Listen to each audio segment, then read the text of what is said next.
Businessman Opinion. Oke, mitra bisnis, kembali Businessman Opinion kami hadirkan, dan kembali juga diundang Anda lagi untuk gabung ya. Pelaku logistik sekarang ini sedang bingung dengan kebijakan Gubernur Jawa Barat KDM yang melarang truk over dimension, overloading, atau disingkat dengan ODO mulai 2 Januari 2026. Padahal ya sudah ada kesepakatan pemerintah pusat dan DPR mengenai pelarangan truk odol ini nanti dimulainya tahun 2027 agar industri logistik bisa bersiap, dan pemerintah memitigasi kemungkinan naiknya biaya logistik yang terjadi akibat aturan baru ini ya. Nah, selain itu, kebijakan yang tidak sinkron antara pemerintah pusat dan KDM ini menimbulkan ketidakpastian bagi dunia usaha. Nah, gimana komentar Anda mengenai inisiatif dari KDM mengenai larangan truk odol ini, mitra bisnis? Silakan. Anda bisa ke line telepon Pas FM 50918877 atau di WhatsApp Koop 0816924924. Jadi waktu Pak Presiden kumpulin semua kepala daerah kayak retreat gitu, ya akhirnya kayak begini nih, nggak ada keopatan antara KDM sama pemerintah pusat kan. Seharusnya kan mereka dikumpulin itu supaya mereka punya sehati sepikir ya. Dari daerah ke pusat harusnya kan kompak ya. Karena mereka kan udah retreat segala tuh, udah ngabisin duit banyak itu. Iya. Tapi ini akhirnya KDM kok bisa mempercepat gitu. Kenapa? Karena ini kan odol ini kan udah lama banget ya Mbak. Udah lama banget pengen dilarang gitu. Iya. Nah mungkin nih KDM mengambil keputusan 2026 karena dia mungkin udah pusing juga kelamaan gitu. Jadi dia mengambil koboi dengan cepat gitu. Karena kalau ditunda-tunda begitu, entah ujung-ujungnya nggak jadi lagi. Kan udah lama kasusnya. Betul. Nah mungkin KDM ini udah kesel juga sama, bukannya kesel sih, pusat tuh bertele-tele. Kalau memang udah melakukan peraturan itu, lakukan aja 2026, kenapa 2027 kan begitu. Jadi KDM ini emang orangnya bagus ini, KDM ini. Dia tuh kayaknya satset gitu, gerak cepat gitu. Beda sama DPR yang bertele-tele sama pemerintah gitu. Jadi kalau odol itu dilarang 2026, memang kenapa kan gitu. Ya harus dipercepat kan, lebih cepat lebih bagus. Itu Mbak. Jadi memang seharusnya sih, pikir sih sama pusat kan seharusnya seperti itu. Cuman KDM mungkin punya pikiran pemerintah sama DPR ini agak bertele-tele gitu kan gitu. Semakin lama itu kan semakin banyak kerusakan terjadi juga ya Pak ya. Nah itu Mbak, karena 2027 kalau misalkan nggak langsung itu kan jalanan pada rusak-rusak, beban biaya lagi kan. Apalagi KDM kan lagi ngobrak-abrik itu tuh, mobil-mobil gede yang pada lewat-lewat jalan hancur. Betul. Yang jalanan paling itu pada hancur kan, mungkin dikesel di situ. Jadi nanti anggarannya habis karena kelamaan bikin peraturannya, mendingan dipercepat. KDM kan orangnya begitu. Ini bagus KDM ini gitu, nggak bertele-tele gitu. Jadi kalau emang semakin cepat, kenapa diperlama gitu? Jadi jalanan juga bagus, odol juga bahaya juga kan, kalau berlebihan muatan kan bahaya juga bagi supir. Banyak kan muatannya karena kebanyakan mereka oleng lah, jatuh lah, mungkin balik lah kan gitu, kasihan driver juga. Kalau pengusaha-pengusaha ini kan maunya itu sekali jalan penuh gitu muatannya, cuman kan nggak dipikirin keselamatan driver. Kalau dengan adanya KDM mempercepat, emang kenapa kan begitu? Harusnya dipercepat lebih bagus kan gitu Mbak ya? Iya. Menanggapi isu dari Pak KDM ya.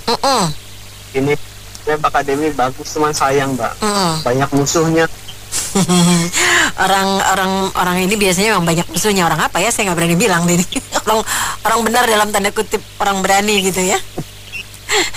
Karena kenapa pemerintah menunda-nunda keputusan yang baik ya, kayak pelarangan odol itu kan harusnya kalau memang sosialisasi sih nggak usah lama-lama Mbak, 3-4 bulan cukup lah saya rasa ya. Namanya sosialisasi kan pengenalan pemahaman, terus nanti praktik gimana di lapangan. Itu kan sudah lebih dari tahun 2025 yang lalu kan ya sosialisasi ya. Ini sudah 2026 tahun lagi, saya rasa udah lebih dari hampir 2 tahun lah sosialisasi kok nggak dijalankan. Jadi saya malah begini Mbak, ini pemerintah, saya nggak tahu ya pemerintah pusat atau pemerintah daerah ya. Ini jangan-jangan dia sengaja ngambil jatah anggaran perbaikan jalan buat masuk ke kantong Pak. Makanya dia tuh 27, karena kalau dipercepat nanti dia nggak dapat jatah lagi Mbak. Udah mapping ya kan, wah ini tahun sekian dia dapat jatah gitu kan. Tiba-tiba kalau hilang kan lumayan. Ya itu kan hilang ya. Nah jadi mungkin sebaiknya memang peraturan itu baik, apa ditunda-tunda gitu loh. Sama kayak yang undang-undang anti korupsi kemarin itu kan peraturannya baik tapi kenapa ditunda-tunda, ya itu tadi masalahnya, karena memang ada pihak-pihak yang ingin bermain dengan kepentingan peraturan tersebut gitu, Pak. Jadi salah satu contoh jalan di Pantura Mbak, yang mulai dari Cikampek sampai Surabaya kalau masih Sidoarjo kalau nggak salah Mbak ya. Dan proyek abadi itu Mbak sudah sekian puluh tahun nggak kelar-kelar. Tiap tahun selalu kan menjelang Natal, menjelang Lebaran pas ada perbaikan dan macetnya nggak terkira itu. Saya rasa mungkin puluhan triliun ya dari tahun zamannya Pak Harto sampai terakhir zamannya Pak Jokowi. Itu selalu ini terulang-ulang perbaikannya, tapi nggak pernah tuntas itu Mbak. Nah, saya rasa itu antara aktor dengan si pemberi proyek ya sudah pasti udah ada main mata lah kalau dibilang main duit ya kan. Jadi itu awalnya saya rasa sih bahkan Pak KDM ini bagus karena dia sudah mulai mencium gelagat yang nggak baik ya mengenai penyelewengan di setiap proyek perbaikan jalan. Jadi kalau dia memang ingin buru-buru ya kalau nggak bisa dilaksanakan secara nasional, laksanakan Jawa Barat dulu nggak apa-apa deh. Terus kira belum siap ya bertahap aja, mungkin di bagian Cirebon dulu atau di bagian Bandung, habis itu menyeluruh semuanya mulai dari Pak Jawa Barat itu kalau nggak salah mulai dari Bekasi sampai Majalengka ya, pokoknya seluruh Jawa Barat lah Mbak. Ya sebenarnya aturan ADOL ini sudah lama sekali ya. Iya memang, betul. Kita sebagai pengguna jalan yang sering misalnya warawiri melihat ada salah satu bukan untuk timbangan kendaraan di baik itu non-tol, tol itu ada. Cuman itu nggak berlaku gitu kan, nggak dipakai gitu. Balik lagi lah, itu cuman etalase doang, cuman yang ngabisin anggaran-anggaran, tapi nggak dimaksimalin. Itu ya sebenarnya tujuan untuk seperti yang disampaikan Bapak gubernur yang paling fenomenal ini ya out of the box lah istilahnya pada intinya ya. Iya memang ya, balik lagi antara pusat sama pemerintah harusnya sinkron, nggak ada yang namanya saling nggak berbeda, nanti ujung-ujungnya rakyat yang kena imbasnya. Itu pengusaha logistik, pengusaha manufaktur, mereka kan menggunakan fasilitas jasa kargo. Ya balik lagi lah, itulah harusnya benar-benar pemerintah itu harus sinkron ya intinya antara daerah sama pusat. Jangan cari panggung lah. Saya rasa itu ya. Makasih. Baik. Sebenarnya odol ini sih udah lama ya, cuma memang implementasinya nggak jalan dengan baik. Nah ini sekarang kan ada isu yang nggak sinkron ya antara Pemda Jawa Barat dengan pemerintah pusat.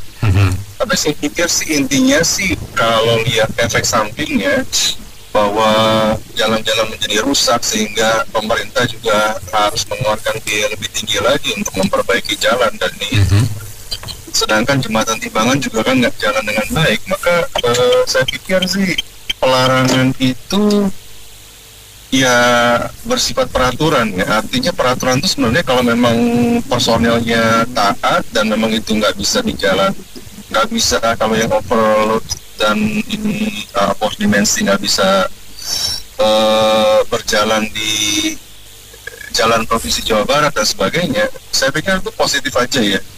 Walaupun impactnya yang jelas logistik cost kan akan naik, cuman kan balik lagi ya, kepentingan masyarakat itu kan banyak ya, bukan hanya truk-truk itu kan ya, pengguna motor, pengguna mobil, atau mungkin ada transportasi umum. Sehingga ya saya sih berpikir positif aja ya, semakin cepat itu diterapkan ya makin baik ya, karena itu konsep lama kan, memang harusnya dikontrol gitu dengan baik oleh pemerintah. Jangan hanya ada pelonggaran peraturan dan ini itu sih, cuman mungkin masalah koordinasi aja ini, sebaiknya gimana. Itu aja Pak, terima kasih. Sekarang kan mereka kan bersaing untuk harga murah ya, harga murah per kilo kargo-kargo ke customer. Karena terus terang saya ngalamin ini, contoh kemarin kan saya pernah mau kirim barang kan, memang kalau kargo resmi, kargo yang PT-PT itu kan mahal tuh. Akhirnya pernah tuh saya karena customer saya bilang oh ya udah saya nyari kargo aja. Jadi cari kargo, yang penting nanti kargonya itu mobilnya sampai ke tempat bapak, dia ngambil barang saya dengan plat nomor sekian, udah aja gitu ya. Kebetulan saya tuh ada kirim barang ke Sumatera sebanyak 20 set barang tuh ya. Ya itu kan di sana kan di banyak tuh Pak pengusaha kargo yang nggak resmi kan Pak ya, antar pulau provinsi ke Sumatera Jawa gitu ya Pak ya. Bapak tahu nggak? Nah setelah itu kan dia janji ngangkut barang saya, dia datang tuh kondisi mobil, saya bilang maaf nih, saya bilang kayak kol dia kan sih bukan mobil gede ya, cuma kayak kol gitu, kalau pick up cuman merek yang diesel itulah ya. Nah itu kan udah lumayan lewatin kap atasnya itu 15 cm. Pak ini barang saya banyak loh Pak, 20 set saya bilang. Bapak aku bawa, oh tenang aja sanggup Pak. Ini bawa mau 2 kali lipat lagi juga masih sanggup. Kaget saya Bapak. Udah lewatin kaping dia 15 cm, dia bilang aku barang saya 20 set itu masih sanggup. Gak tahu pas dibongkar itu macam-macam Pak, ada kayak motor pun ada dibawa ke Sumatera, set ada, aki ada macam-macam tuh, beratnya ampun-ampunan Pak itu. Volumenya juga ampun-ampunan. Akhirnya mereka susun lagi Pak, susun lewatin kabin Pak sampai 1,5 meter.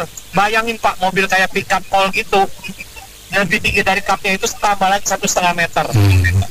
Bayangin aja, itu benar-benar luar biasa menurut saya sih. Nah itulah menurut saya pengusaha ekspedisi inilah yang menurut saya yang paling banyak pelanggar memang. Cuman karena kan tuntutan dari customer juga ingin kirim barang murah, nyampe gimana caranya, ya akhirnya terjadilah odol. Jadi jangan salahkan juga pihak odolnya. Coba ketika harga yang wajar agar si drivernya itu nggak melanggar odol, gitu loh Pak. Ya kan Pak? Benar nggak Pak?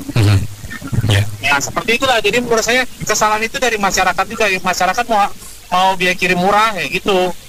Ya akibatnya yang nanggung ya si pengemudi akhirnya berimbas ke jalan, pemakai jalan, akhirnya merimpas ke kerusakan jalan gitu loh Pak. Menurut saya yang selain odol ini juga, kalau buat kita bapak-bapak, nah yang berbahaya juga yaitu adalah jika istri odol. Jadi gini Mas Ranto, kasihan juga si pengusaha ekspedisinya. Saya juga pengusaha tapi bukan pengusaha ekspedisi. Tapi intinya kerusakan jalan itu tidak semata-mata penyebab dari odol, ya. Tetapi kalau banyak kasus, saya sering balik ke Jawa itu menggunakan mobil, apalagi kalau malam. Saya paling nggak suka memang malam, jalan malam. Itu memang banyak pelanggaran lalu lintas oleh truk-truk ya. Bahkan kalau saya perhatikan sih bukan ekspedisi sih sebenarnya. Ya truk-truk yang pertama odol tadi, yang kedua juga tidak menggunakan seperti lampu sen mati, lampu cuman kecil, dari jauh nggak kelihatan, tiba-tiba deket, udah segede gaban aduh itu yang banyak sekali memakan korban. Terus juga memang juga odol juga jalan di tengah, di kanan, ya paling kanan. Saya pernah sering kan jalan di tol seperti di Malaysia, di Singapura itu nggak ada yang berani. Itu kan bicara mengenai penegakan hukum, benar kan Mas Santo? Jadi dan juga kerusakan jalan di tol itu, saya sebagai orang Jawa yang bolak-balik zaman sebelum ada tol, itu kan jalan memang sengaja dibuat tidak bagus, baik pondasinya pada saat, apalagi saat perbaikan perawatan. Makanya disebut sebagai proyek sepanjang zaman sampai kiamat, nanti akan terus tiap tahun diperbaiki. Yang namanya Jalan Pantura. Tetapi dengan sekarang ada tol, tolnya pun juga buruk sekali Mas Santo kualitasnya, ya kan? Pernah ke Jawa naik mobil ataupun ke Bandung, sami mawon. Yang paling bagus tol cuma satu, Jagorawi. Itu karena pondasinya zaman dibuat katanya sih ya zaman waktu itu ya sudah paling lama kan, itu lama kan. Nah, jadi kerusakan jalan dan sebagainya itu jangan semata-mata karena odol gitu ya. Terus juga mengenai KDM. Nah, KDM ini kan gubernur, tapi kalau saya melihat rasa-rasanya sudah seperti gubernur tapi rasa presiden. Iya kan? Oke, gue rasa presiden. Iya. Atau rasa menteri, ya kan? Itu kan bicara menteri perhubungan. Banyak lah ya mengenai kemarin aja mungkin waktu rapat dengan para pengusaha ekspedisi atau apalah ya, itu juga pasti tidak satu menteri dengan beberapa menteri terkait, ya kan, termasuk menteri perekonomian dan lain sebagainya. Nah, gitu aja sih sifatnya. Iya, saya sih udah gitu ngerti lah kayak gini-gini. Mas saya baca-baca aja. Pak KDM kan itu protes, katanya biaya untuk jalannya naik ya, dari berapa ratus jadi 1 triliun lebih. Nah, saya juga nggak tahu ya, itu yang naik itu berarti kan bukan jalan nasional, jalan provinsi ya. Nah, itu kan banyak tuh jalan-jalannya tuh. Nah, yang rusak itu yang jalan nasional atau jalan provinsi? Saya juga nggak tahu. Jadi kan kalau misalnya jalan nasional kan itu kan dari pemerintah pusat yang harus benerin kan. Jadi Pak KDM ini protesnya jalan mana? Jadi seakan-akan itu jalan rusak itu gubernurnya nggak mau benerin gitu loh. Jadi istilahnya daripada disalahin, ya mungkin ya, ini mungkin ya, saya nggak tahu ya, daripada disalahin dan anggarannya jadi tambah naik, ya udah dilarang aja. Itu mungkin, ini saya bacanya gitu. Nah, kebenarannya boleh tanya langsung ke Pak KDM-nya. Nah, yang kedua 2027 kan deket. Jadi kalau misalnya dibilang tahun 2027 semua naik, ini biaya semua naik, jadi gimana? Harus dibikin peraturan, direvisi peraturan baru atau gimana? Atau diterapkan biaya khusus kalau misalnya lewatin berapa ton kena atau gimana buat bayar ini perbaikan jalannya atau gimana? Jadi kan ini kayak udah pasti, cuma nunggu aja. Tapi kan waktunya nggak lama gitu loh. Jadi kayak masalah ini kan pasti ntar akan terjadi, ya kan? Apakah udah itu dengan kayak kondisi kayak gini aja belum terjadi ya, katanya biaya transportasi di Indonesia itu lebih tinggi dibanding negara-negara maju. Nah itu kan perlu kajian yang mendalam gitu. Itu mungkin harus pemerintah pusat juga kaji juga kenapa bisa begitu, ya kan? Udah lebih tinggi sekarang, ntar kalau mau dikenain nggak boleh lewatin berapa ton, tambah mahal lagi, udah mahal tambah mahal lagi, gimana sih? Itu kan bukan urusannya saya gitu. Itu kan mereka yang kerja di pemerintahan itu kan yang harus memecahkan dong, harus cari tahu dong kenapa tinggi, apakah karena pungli atau apa. Nah, jadi ini kan harus dijelaskan, ini apa istilah berita ini cuma garis besarnya aja. Tapi kalau rinciannya itu gimana? Jadi kalau misalnya menyalahkan Pak KDM juga, saya juga nggak tahu juga, karena dia bilang bakal naik. Karena kan semua jalan kan, kalau misalnya dari Tanjung Priok kan lewatin Jawa Barat kan. Nah, jadi seakan-akan ya itu jalan mereka itu yang dipakai untuk kebutuhan provinsi-provinsi lain. Nah, jalan itu yang mana, nasional atau provinsi, saya juga nggak tahu. Nah, itu kan harusnya, jadi antara pemerintah pusat dan daerah itu harus ada komunikasi. Atau kenapa ini kayaknya nggak ada komunikasi? Jadi seakan-akan satu pihak yang menetapkan keputusan gitu loh. Kan bukannya kita nggak bisa ngomong. Nah, ini kan nggak jelas kenapa nggak bisa komunikasi. Nah, itu apakah udah diajukan tapi nggak disetujui atau gimana? Itu kan nggak jelas. Jadi saya nggak bisa bilang siapa yang salah, siapa yang benar. Gitu aja pasti. Ya semua kan pembiaran awalnya itu apa gunanya ada jembatan timbang kan, sekarang semua jembatan timbang semuanya mati. Karena apa ya, kembali lagi pungli makanya mau dibikin aturan seperti apapun, kalau ketegasan pemerintah dalam hal ini mungkin yang mengelola jalan ada Polantas lah, ada AGR lah, ada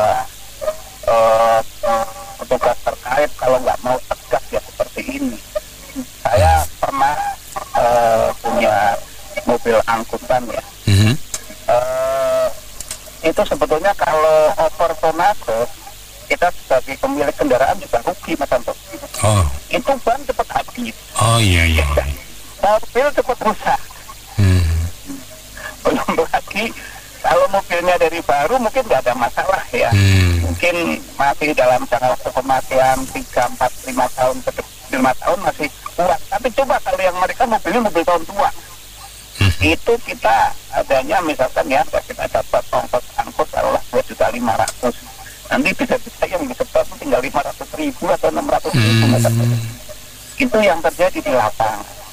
Belum lagi pungli dari mulai yang korek api lah, dari mulai itu Mas Anto ya, mobil truk atau mobil box di belakang Mas Anto melihat kan, itu tempelan itu semua gitu Pak. Iya. Iyalah, yang katanya mereka ini pemerintah apa itu semuanya bayar setahun sekali, ada yang 6 bulan sekali Mas Anto. Berapa tempelan itu Pak? Coba itu yang kelas saya yang dulu pernah punya usaha cuma 1-2 truk lah gitu. Kebetulan karena buat ngangkutnya cuma cabai, paling ngangkut kentang salah di daerah saya sana Wonosobo Utara, jadi jarang pernah. Tapi kalau nggak komet buat ya dideketin nanti. Ya diganggu. Nah, itu yang harus segera pemerintah turun tangan. Ya. Kalau ke daerah lain berarti ada lagi gitu ya? Begitulah yang terjadi. Kalau rutenya lagi di LCR ya kan, korek api. Apa itu miris loh? Itu cuma 5.000 aja nggak dikejar kita. Di korek api itu akan ada yang hitung-hitung kasih 2.000, itu nggak dikejar. Iya, padahal itu udah pasti tonase itu. Kemudian kita ngelewatin jembatan timbang sama, kita lempar, grab gitu. Nggak dikejar. Tapi kalau yang nggak ngelempar, waduh, dikejar itu. Begitu Mas Anto. Aduh, memang ini udah benang kusut, harus secepatnya dibenahin. Kalau nggak dibenahin, Mas Anto tahu sendiri kan. Saya bolak-balik hanya dari Pondok Labu ke daerah Keranggan, itu udah ditambal berapa kali, jebol lagi tahu-tahu buat jalan ceduk begitu, sangat memprihatinkan. Memang kalau dilihat ada sebab akibat ya, kenapa pengusaha melakukan tindakan-tindakan ini, kalau menurut saya melanggar hukum ya. Jadi dipanjangin, dilebarin ya. Ini kan terutama untuk truk-truk tronton ya. Kalau truk kontainer kan udah mungkin kan kontainernya udah segitu-segitu aja. Nah, saya pernah lihat video itu yang ini over dimensi, dia masuk ke kapal feri mau ke mana, di Ketapang Gilimanuk atau di Merak Bakauheni, itu yang seharusnya bisa katakan 5 truk itu jadi cuma 3 plus 1 mobil. Nah di situ kan ada kerugian ya bagi ferinya ya, dia makan tempat yang seharusnya bisa dipakai untuk yang lain, padahal bayarnya sama. Itu kemudian kalau masalah overloading tadi sudah dikatakan bahwa itu akan merusak mesin ya. Kapasitas misalnya mesin itu untuk 20 ton kekuatannya, diisi 25 ton ya cepat jebol. Belum lagi kaki-kaki ya, dia pasti akan cepat rusak. Itu konsekuensi dari pengusaha. Tapi sebetulnya apa yang dilakukan pengusaha itu kan imbas dari infrastruktur yang kurang memadai. Yang namanya infrastruktur itu kan bisa menjadi tanggung jawab pemerintah pusat, provinsi, daerah maupun sampai mungkin ke desa, ya. Itu kadang kan masing-masing itu berdiri sendiri-sendiri pemerintahnya, ya. Pemerintah pusat tanggung jawabnya sekian, mungkin tanggung jawabnya bagus, tapi yang di daerah, provinsi atau yang lain-lain kurang, ya. Nah, memang sih apa yang terjadi dengan overloading itu pertama akan mempercepat kerusakan jalan. Apapun jalannya, ya, mau yang dibangun tanggung jawab pusat, provinsi dan lain-lain, itu pasti akan mempercepat kerusakan. Nah, kalau sudah kerusakan gitu, siapa yang jadi yang paling menderita, jadi korban? Masyarakat yang lain, ya, mau yang naik becak lah, mau yang naik mobil, angkot dan sebagainya, ya, karena cepat rusak lah. Nah, kemudian kalau kita lihat, ya, kenapa sih kok jalan-jalan di Indonesia cepat rusak? Ya, pertama karena overloading itu. Yang kedua, memang pada waktu proses pembuatan jalan itu ada kong kali kong antara pengusaha konstruksinya dengan pejabat, ya, mungkin dinas perhubungan atau dinas PU, ya. Nah, di sini mereka yang penting kelihatan bagus di luar, tapi sebetulnya dalamnya dikurangi lah, inilah, jadi kemampuannya, ketahanannya jadi berkurang, ya. Jadi sebetulnya kalau dilihat ini salah siapa, dua-duanya salah, ya. Pengusaha melanggar, ya. Saya pernah lihat video itu di Amerika, itu kalau dimensinya itu keluar dari ketetapan, itu akan ditangkap, ya. Tapi di Indonesia itu kan dibiarkan, ya, dimaklumi. Tapi kita tahu juga kan, yang namanya pengusaha banyak juga jadi anggota DPRD dan seterusnya, dia punya bargaining position, ya, kadang posisi tawar untuk melanggar aturan. Nah, oke, saya membahas masalah Kang Deddy. Kang Deddy itu kan sebetulnya mewakili, ya, mewakili masyarakat yang merasakan, aduh kok jalannya cepat rusak dan sebagainya, ya. Nah, sebetulnya memang apa yang dilakukan Kang Deddy itu mempercepat. Kenapa sih kok harus sampai 2027? Ya, kan sebetulnya untuk menegakkan dimensi tinggal dipotong. Yang dulu dilebihin 1 meter dipotong aja, jadi sesuai standar pabrik. Ya, lah kalau untuk dimensi itu kan masalah di timbangan, ya. Nah, sebetulnya yang namanya timbangan itu pada waktu truk masuk dalam tol itu sudah ada timbangan, ya. Itu kan tol itu kan bisnis semua, ya. Jadi jangan sampai rusak. Gimana? Ya, itu yang overloading lewat tol nggak boleh lewat. Turunin barang-barang itu yang tol.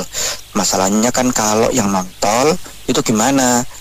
Ya, kita tahu, ya, jembatan timbang itu semua banyak punglinya, lebih berapa ton, udahlah yang penting bayar, ya. Nah, di situ memang aparat kita lemah, ya. Tapi untuk apa yang dilakukan Kang Deddy saya sangat setuju, ya. Saya rasa itu aja. Terima kasih. Memang susah diprediksi, tapi gini, ya, ini odol boleh nggak? Kan nggak boleh.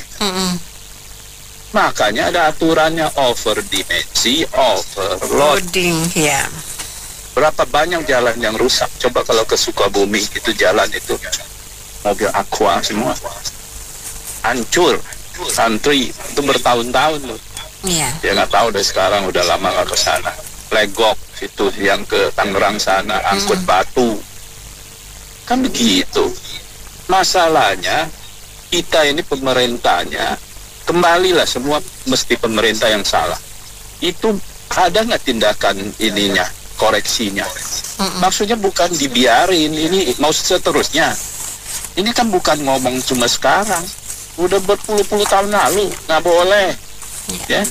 Tapi kan karena sudah benang kusut sudah ada di dalam, banyak orang hidup dari melanggar odol ini. Banyak juga pejabat yang dapat duit, sumber duit dari odol ini. Ya, kalau ini ditegakkan akan mengganggu banyak pengusaha.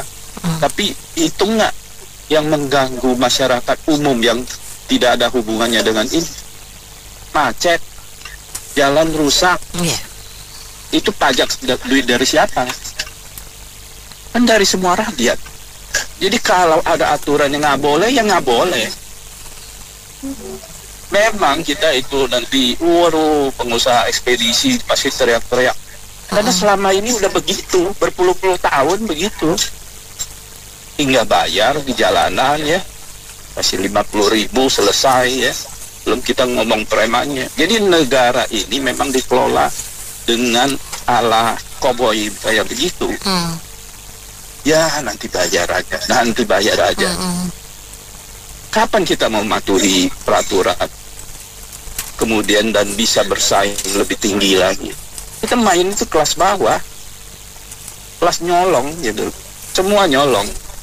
Kita nggak ngomong rakyatnya ya atau pengusahanya, pengelola pemerintah juga nyolong duit, nyolong korupsi, itu bukan nyolong. Nyolong konstitusi anaknya naik, itu bukan nyolong. Jadi nggak ada yang fair di sini. Nah, ketika mau dibenahi, wah kalang kabut. Nanti coba lihat, ya mundur lagi deh 2 tahun ya. kan pemimpinnya mikir, pokoknya gua lewat selesai, sebodoh amat, nanti orang lain yang urus kan. Begitu cara pikirnya. Yang penting semua happy.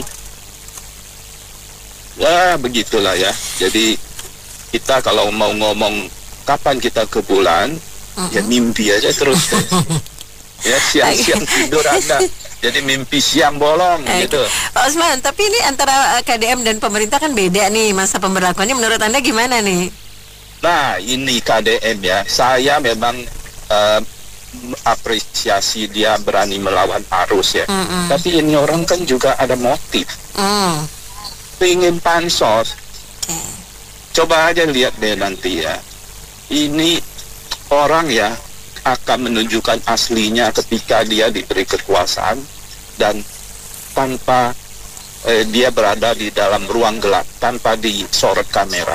Itu intinya. Sanggup nggak dia menahan godaan itu? Kita nggak tahu. Selama ini kan dia kamera ikut dia kemana-mana. Begini heboh, orang tepuk tangan, bagus nih calon kita nih, elus-elus. Tahu-tahu ketipu juga kayak dulu. Jadi hati-hatilah. Saya bukan anti juga, bukan apresiasi juga, tapi ada hal-hal yang dia mau dobrak, bagus. Kalau dia melawan ini, sebenarnya ya dia kalau ngomong, karena tadi singgung Purbaya ya, dia bagus. Tapi at one point dia akan melawan bosnya. Buktinya udah suruh diam kan, jangan banyak ngomong deh. Nah itu, lu berani ngomong lagi nggak? Gua nggak mau jamin, nggak mau bayar APBN. Nah yang berkuasa kan presiden. Saat itulah Anda diuji, berani nggak konsisten? Lawan tuh presiden. Bapak presiden ini salah, APBN nggak boleh nanggung. Kalau bapak mau begitu saya keluar. Itu baru gentleman. Tapi cicing wae diam, masih jabat. Ya begitulah. Nanti kita lihat ya, dia gentleman apa kura-kura. Ini kalau KDM kan kerjanya pendapat saya kurang bagus. Buktinya di birokrasi di Jawa Barat itu punglinya masih nggak berubah. Kapan kalau kita ngurus perizinan itu, walaupun sudah jadi, kalau belum dites di sana pasti nggak bakalan dikeluarin. Jawa Baratnya di mananya tuh Pak Zainal? Ini Bekasi. Bekasi. Mungkin agak jauh ya dari pantauannya. Barat dia kan. Iya benar. Kalau dia pemimpin yang bagus pasti itu perbaiki. Betul. Iya. Ekonomi kita. Iya. Biar ekonomi kita efisien. Kalau dia kerjanya bisa. Cuman dia memang orangnya berani, tapi ilmunya kurang banyak. Ini kasih contoh, karena dia dulu pedagang beras, saya kasih contoh nih. Beras itu kan tadinya kata Pak Prabowo nggak boleh kurang dari 6.500. Itu nggak boleh kurang itu di petani. Kalau umpamanya 6.500 jadi beras itu udah 13.000 itu di pabrik. Kalau dibawa ke Jakarta biasanya kan lebih. Itu kita bikin beras standar. Kalau nanti ongkosnya umpamanya kan sekarang 1.500 ke Jakarta, nanti jadi 3.000 kan, karena kan naik 100% ongkosnya gitu.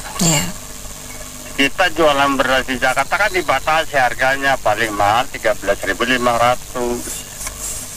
Nanti berarti kalau dari Jawa Barat ke Jakarta harganya di atas itu. Itu yang nangis itu bukannya KDM, pedagang. Pedagang dikejar-kejar itu sampai Kapolri turun tangan itu. Toko-toko nanya itu jualnya berapa, Bu?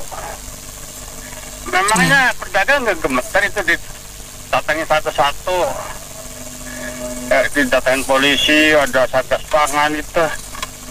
Memang itu kan itu kebijakan presidennya 6.500. Jadi Jabar kan paling murah 13.500, 13.000. Kan jualnya sampai pengedar harus 13.000. Jadi otaknya itu nggak ketemu nalar gitu. Jadi nanti kalau kosnya tambah naik lagi, ya nggak bisa lah, paling nggak jual di bawah itu 14.000. Itu baru satu bidang nih, karena dia dulu pedagang beras saya kasih tahu tuh. Jadi nanti nggak bisa jual 13.500 beras di Jakarta kalau harganya ongkos suruh muatin setengah, kan setengah sekarang harus setengah, nggak boleh 10 ton, muatan 5 ton gitu. Yang kedua nih, sekarang Pemda Bogor itu lagi bikin jalan. Dia pasir, batu, ngambilnya dari Parung Panjang. Ada split, ada batu, ngambilnya dari sana semua lah gitu. Sekarang Parung Panjang itu di-stop tuh. Di-stop sekarang ya Kabupaten Bogor nggak bisa bangun, materialnya kagak ada. Mau bikin tol aja nggak jadi tuh. Ya di Bogor bikin tol nggak jadi, materialnya nggak ada. Yang kedua itu kan kata dia kan supirnya nanti kita kasih uang lah buat makan dia.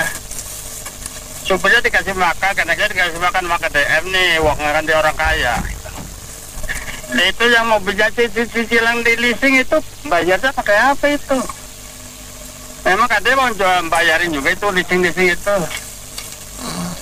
Yang bayarin siapa itu? Yang punya ngambil mobilnya pada kredit itu. Itu kan kalau namanya pemimpin nggak kebijakan itu yang jangan jatuhin orang lain gitu. Merata ya, keadilannya ya untuk kan? Merata ya. Harus dipikir mendalam gitu. Ini solusi ini lingkungannya rusak, ini caranya gimana? Kamu itu udah rusak lingkungan, benerin lingkungannya, itu kan ada komplain begitu. Jangan main tutup itu sekolah lagi. Ke pasar Jumat. Beli pasta gigi. Cakep. Terus? Hari Jumat bahasnya odol. Ada merek Pepso, ada merek Kol, ada merek tapi saya nggak dapat endorse. Jadi nggak usah disebut ya. Oke. Bunyi ting. Nanti ada notifikasi band selama 1 bulan kan. Nah, sama dengan ini. Ya over dimensi, overload kan. Iya. Pantesan Bu, ya jalan dulu ya sebelum saya pindah. Itu jalan itu baru diperbaiki sebulan udah rusak. Di daerah mana itu? Nah maaf ya, mau tahu banget mau tahu aja. Nah akhirnya dibilang wah ini kontraktornya korupsi, dikurangi segala macam, padahal ketebalannya udah dilebihin, konstruksinya udah diperbaiki, tetap harus ternyata penyebabnya odol, yang mereknya warna putih, ada yang bungkusnya warna hijau, jadi itu maksud saya gini, ini sebenarnya kalau mau diberlakukan 2 tahun lagi, 3 tahun lagi, terlambat, ya enggak? Terlalu kan. Jadi harus segera memang. Kalau perlu dari kemarin Bu. Ini odol ini muncul kenapa? Berkaitan dengan KIR nggak? Berkaitan dengan KIR kan? Ya nggak uji KIR. Uji kan? KIR ya. Iya dong. Nah OD-nya itu kan over dimensi itu kan uji KIR, ada nggak? Terus OL-nya overload itu kan jembatan timbang. Iya. Sekarang bukan jembatan timbang dinas perhubungan, Bu. Yang jadikan timbangan itu jembatan beneran. Jadi kalau jembatan ambruk berarti udah akibat gagal konstruksi, bukan kendaraannya. Jadi maksudnya begini. Dinas perhubungan kan punya hak tuh untuk uji kir kan.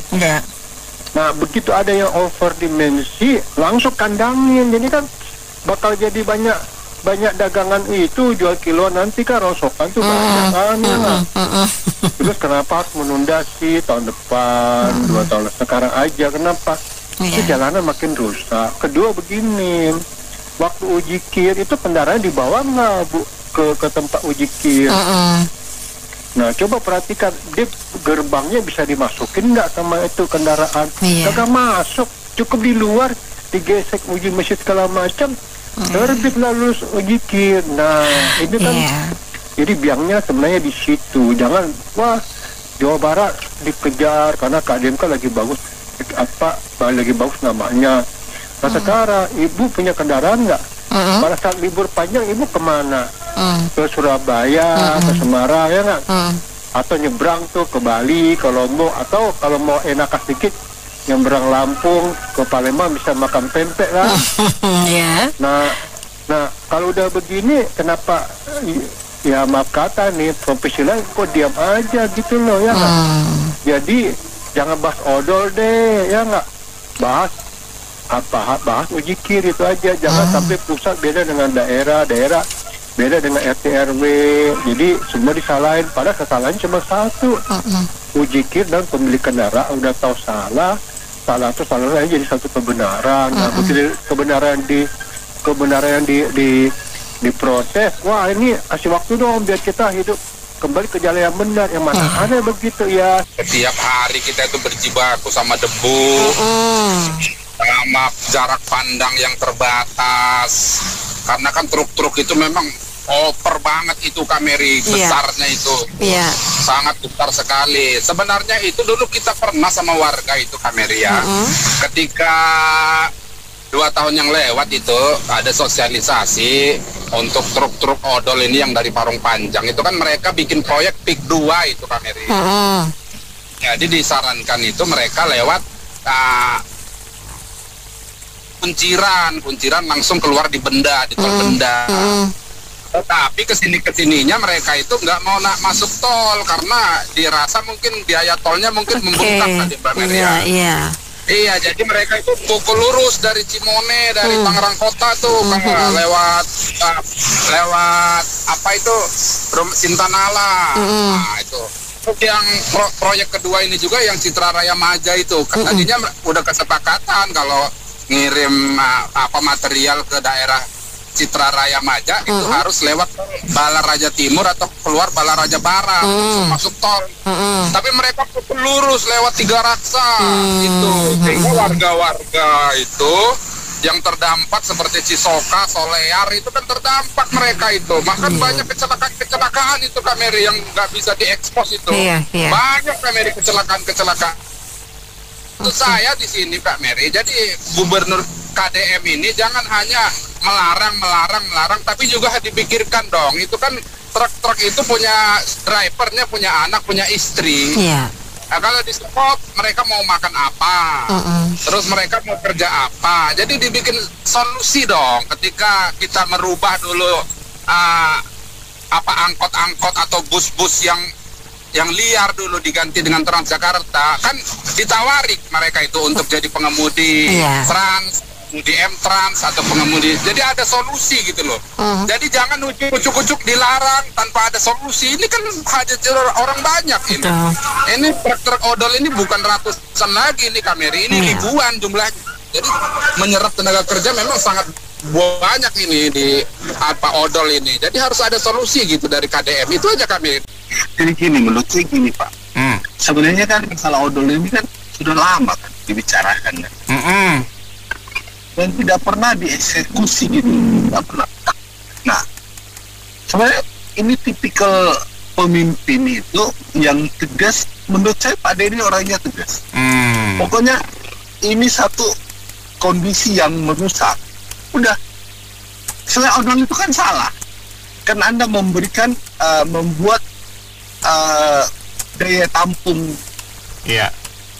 alat transportasi itu melebihi kan, dan itu sebenarnya salah. Aturannya kan mestinya nggak boleh kan, tonasenya sudah diukur kan. Nah, ini dampaknya apa? Dampaknya pertama ke mobilnya sendiri, tentu saja ke jalan kan. Nah, jalan ini biayanya besar, perbaikannya biayanya besar, dan itu mau buat pemerintah. Nah, oleh karena itu menurut saya pemerintah harus tegas, nggak boleh. Dampak daripada ketegasan itu pasti ada, nggak mungkin nggak ada. Salah satunya adalah harga bisa naik karena biaya logistik naik, harga betul. Itu kan konsekuensi logis yang harusnya ditanggung gitu loh. Iya sih, betul. Karena harga harus naik, ya nggak apa-apa. Toh naiknya juga cuma sekali kan, nggak mungkin tiap bulan naik, nggak mungkin. Naik sekali, oke, selesai. Tapi aturan sudah dijalanin gitu loh. Jangan nggak tegas. Selama ini kita selalu seperti itu, nggak pernah tegas dalam melakukan aturan. Oh nanti ya berlaku, nanti ketika sudah dekat-dekat, jundur aja lagi ya, nggak usah lah. Itu kan mencerminkan mengapa orang itu nggak punya prinsip sebenarnya. Orang nggak punya maunya seperti apa. Menurut memang agak nyeleneh. Yang nggak enaknya adalah seakan-akan dia melawan pimpinan. Nah, itu dia. Jadi gimana nih, ada dua matahari ceritanya? Tidak, itu bukan dua matahari. Dia berhak mengatur kebijakan di daerahnya sendiri ya, benar juga sih, betul. Kalau Anda jalan di Jakarta mau lebih berapa tonasinya terserah Anda, itu bukan Anda. Iya. Harus aturan. Itu kan aturan gitu loh.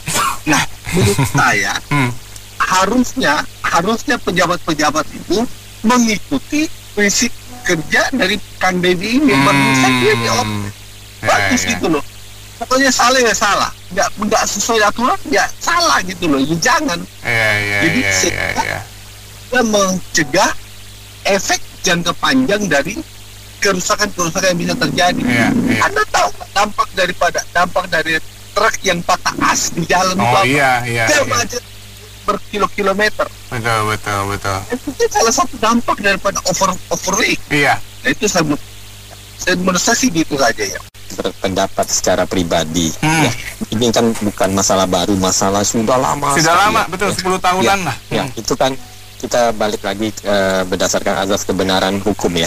Itu kan sudah ada peraturan hukumnya, dimensi sekian, berapa ton ya kan, sudah ada peraturan-peraturannya, tinggal dijalankan kan ya. Kenapa kita harus saya bingung sama pemerintah ya, kenapa harus bernegosiasi ya?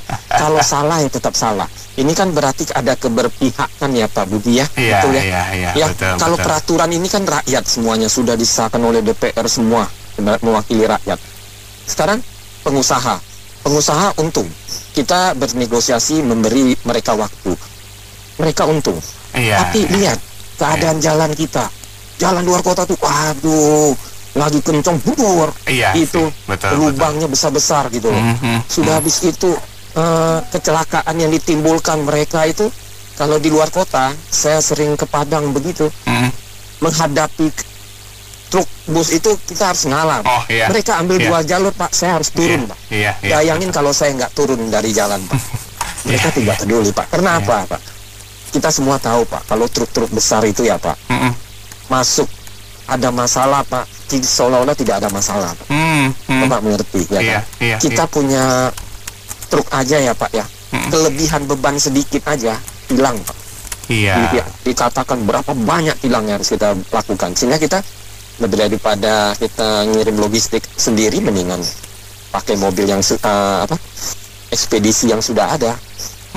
Kita lebih tenang, aman gitu. Jadi saya nggak setuju Pak, balik aja ke peraturan, tidak sesuai dengan Kang Deddy itu sudah terlalu baik menurut saya. Mengatakan 2026 ya.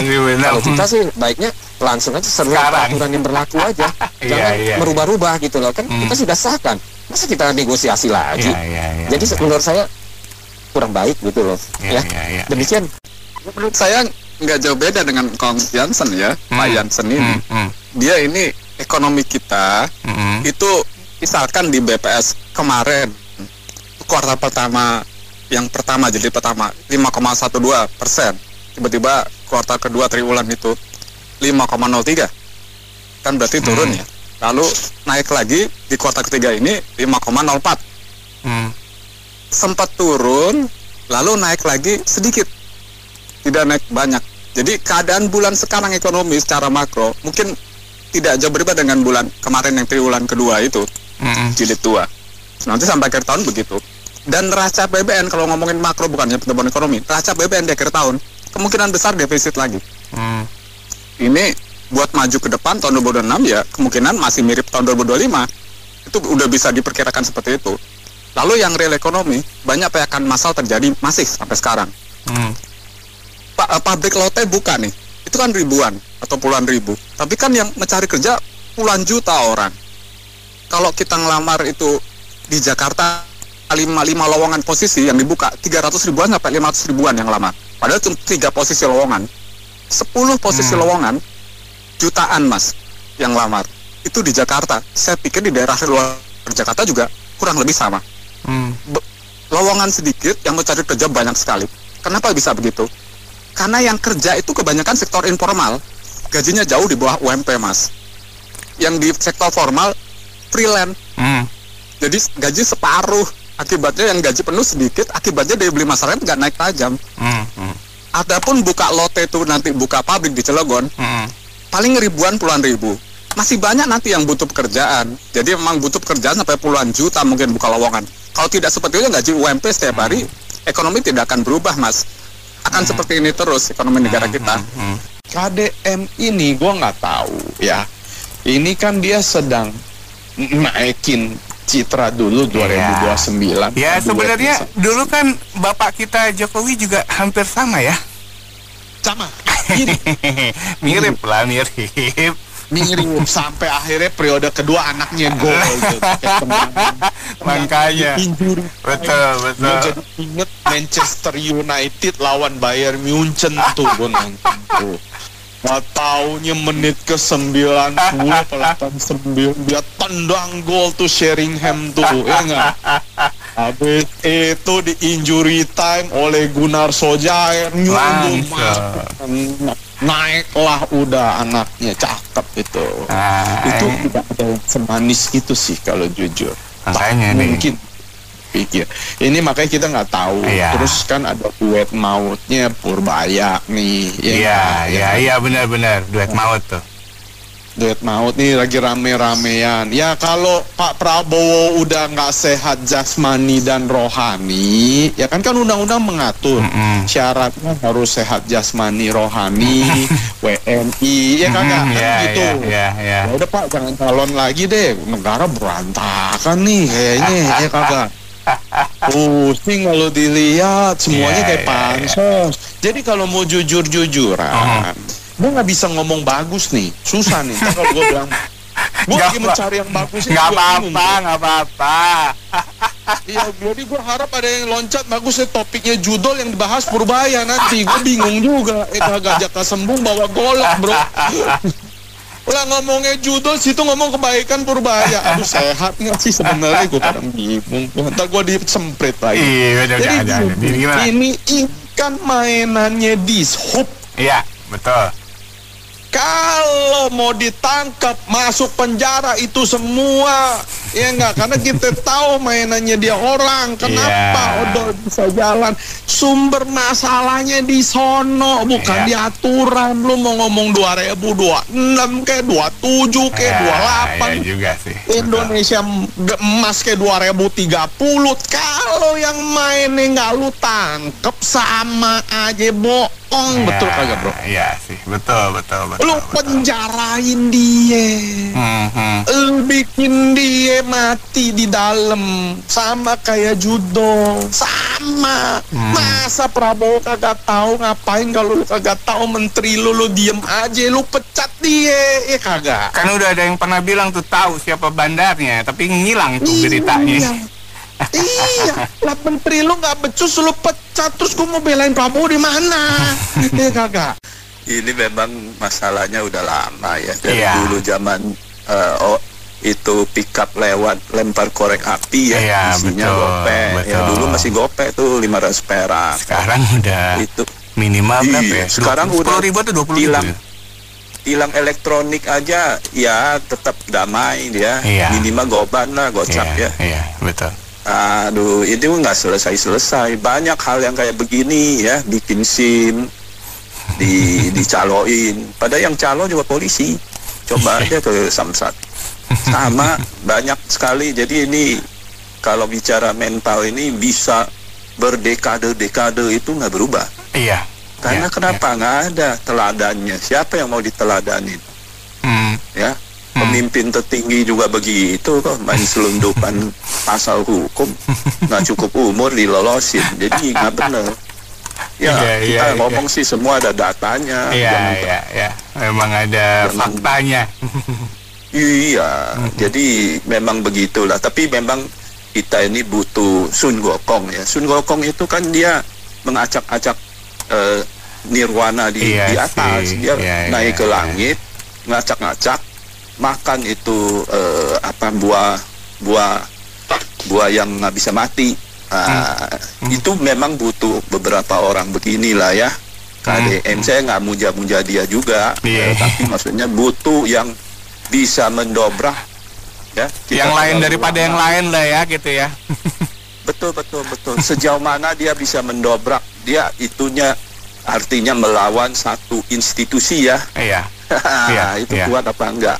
Karena kan kalau bisa berubah di Jawa Barat nanti kan menular ke Iya, biasanya sih begitu memang, betul. Iya, betul. kita sih berharap begitu ya. Rakyat sih udah capek lah ngelihat begitu.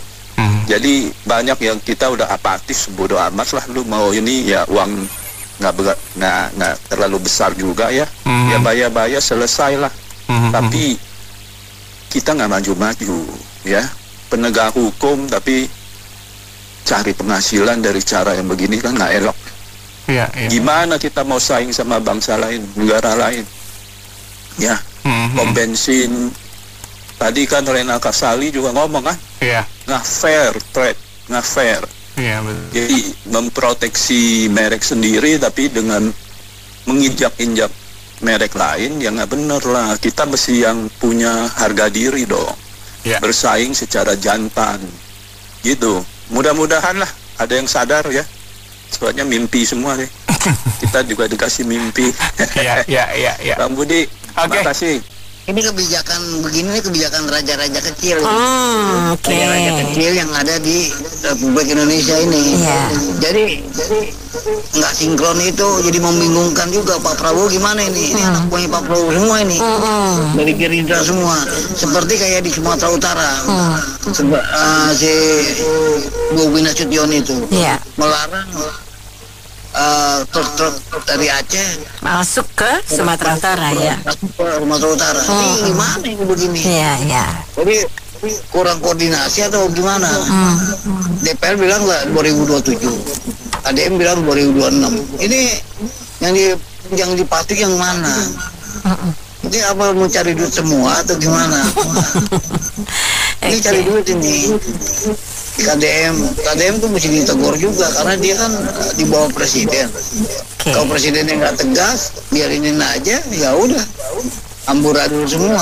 Tapi mungkin KDM merasakan dampak dari adanya odol ini udah parah banget sehingga dia bikin keputusan secepat ini. Gimana Pak Wandi? Tapi kan itu kan bukan wewenang dia, kita harus koordinasi dulu dong sama pusat. Ini kan negara kesatuan Republik Indonesia, NKRI. Kalau begini ceritanya, jadi bikin negara masing-masing dong.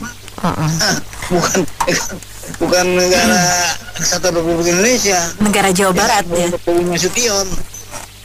BK kalau nggak boleh masuk ke BK karena merugikan. Iya. Jadi ini gimana ini cara begini? Anggota DPR juga DPRD nggak sinkron juga. Jadi menurut saya sih ini harus diluruskan bagaimana Prabowo tuh sebagai presiden harus mensinkronisasi. Harus ada statement dari beliau ya. bikin juga tuh musiknya musik simfoni lah. Kalau saya bilang apa yang dilakukan KDM ini ada dua hal. Satu yang menurut saya utamanya ini bahasanya cari panggung untuk nanti setelah menjabat jadi gubernur, apa karena stepnya jadi gubernur lagi jadi presiden. Ada arah garis besarnya loh. Oke. Gitu loh. Iya. Dan yang kedua, apa yang dilakukan sekarang ini sebenarnya untuk mempercepat dalam arti kata gini loh. Kalau kita nunggu lagi nanti 2027, ada kemungkinan nanti pihak-pihak company yang berhubungan dengan ekspedisi akan bilang, Pak, kami belum siap mundur lagi. Ini kan juga masih malakama ya kalau saya bilang ya. Kadang-kadang kita sudah sosialisasi bilang kami belum sosialisasi, gitu kan? Ya apa ya? Soalnya sejauh ini kalau kita lihat ya, ini di jalan tol aja overdraft odol itu udah banyak banget. Gitu. Ini kan udah jalannya lambat, kan terus bikin macet gitu loh. Ya kan maunya jalannya bukan di jalan 4 tapi 3 sama 2. Coba. Gitu loh. Itu dari mana pun juga kayak contohnya tadi dari Tanjung Priok arah mau ke bandara itu udah pasti macet sampai Pluit. Ya kan ini belum lagi dari dari ini saya ini dari pintu masuk Taman Anggrek arah mau ke Alam Sutra udah ini udah macet merah sampai Cibitung gitu loh. Ini udah setiap hari makanan gitu loh. Ya kan, nah maksudnya saya ini apakah overdrive ini perlu diperlukan gitu loh, karena kenapa selain merusak jalan ya, beban berat yang dibangun jalan itu kedua, memang secara barang memang betul dia akan bawa lebih banyak gitu kan, tapi bukannya berarti itu bukan jadi bikin lama dan kata-kata beban mereka yang tanggung bensin terutama deh, solar deh, itu akan jadi lebih tinggi gitu loh kan. Coba deh kalkulasinya gitu, maksudnya kenapa kita nggak contohnya dibalikin ke truk yang sesuai peruntukannya deh, jangan odol deh gitu loh, ya kan? Kita juga ngangkat segitu banyak barang dengan satu mobil atau jadi menjadi 2 mobil. Kita hitung-hitungannya kalau menurut saya secara garis besar mungkin sama aja kok dari sisi pengeluaran biaya bahan bakar segala macam. Gitu loh kan? Ya mungkin dalam kata ya mungkin tenaganya yang berkurang gitu loh, jadi lebih safe di situ. Ya, tapi balik lagi, ini juga faktor jalan lambat ini juga bukan menyusahkan bukan buat dia doang, semua yang menggunakan jalan jadi kesusah gitu loh. Iya kan. Wah, belum lagi mereka kalau tiba-tiba astaka tengah jalan karena overdrive tadi kan. Wah, itu bikin masuk kemana-mana. Cobalah, maksudnya pihak ekspedisi juga harusnya jangan buat peruntukan yang nggak sesuai gitu kan. Udah lagi ada yang tambahan di belakangnya. Udah mau overdrive, di belakangnya ada tambah lagi, angkuannya belakang satu lagi. Kan namanya bukan overdrive lagi. Apalagi tuh bahasanya gitu loh. Cobalah, maksudnya kita bukannya kami saya menggunakan jalan bukannya tidak memahami efisiensi segala macam, tapi juga dipahami juga, ya kan? Apakah mungkin dalam arti kata tiap tahun itu jalan rusak dan overdrive ini terus mau diperbaiki melulu gitu kan? Cobalah diatur supaya sebagaimana mungkin supaya ini kita pengguna jalannya pakai semua bayar gitu loh. Ya kan, jalan tol aja apa kita semua kan namanya tiap tahun ditarikin pajak plat nomor kan, gitu loh. Ya maksudnya cobalah kita sama-sama berbagi yang normalisasi aja gitu loh kan, jangan terlalu over juga karena ya lagi efek setannya tuh dominonya tuh ya perawatan mobil, perawatan truk lah segala macam, bensin pasti akan tinggi juga gitu loh. Dari sisi waktu yang harusnya bisa cepat, sampainya jadi lama.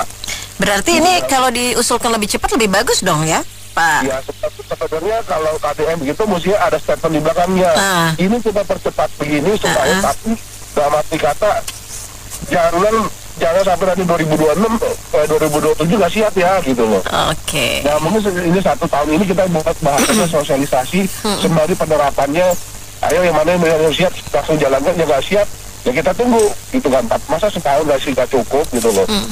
Ya kan gitu, jangan cari alasan nanti tadi 2027 udah jalan ketok palu kan kita belum siap. Orang Indonesia kan begitu. Kan cari tengah, ya kan, dan kesempatan yang ada gitu loh kan. Ya makanya saya bilang tadi cobalah dipahami juga pengguna jalan itu bukan hanya ekspedisi, tapi ada orang lain juga yang menggunakan jalan gitu loh. Oke. Lah, ya, salam, terima kasih. Kalau nggak tidak salah sudah ada peraturan sebelumnya ya tentang odol ini. Lalu kenapa ada peraturan baru? Nah, peraturan barunya ini bertentangan tidak dengan peraturan sebelumnya? Hanya waktunya. Kan untuk menerapkan, kan untuk menerapkan suatu kebijakan ada syarat formil material.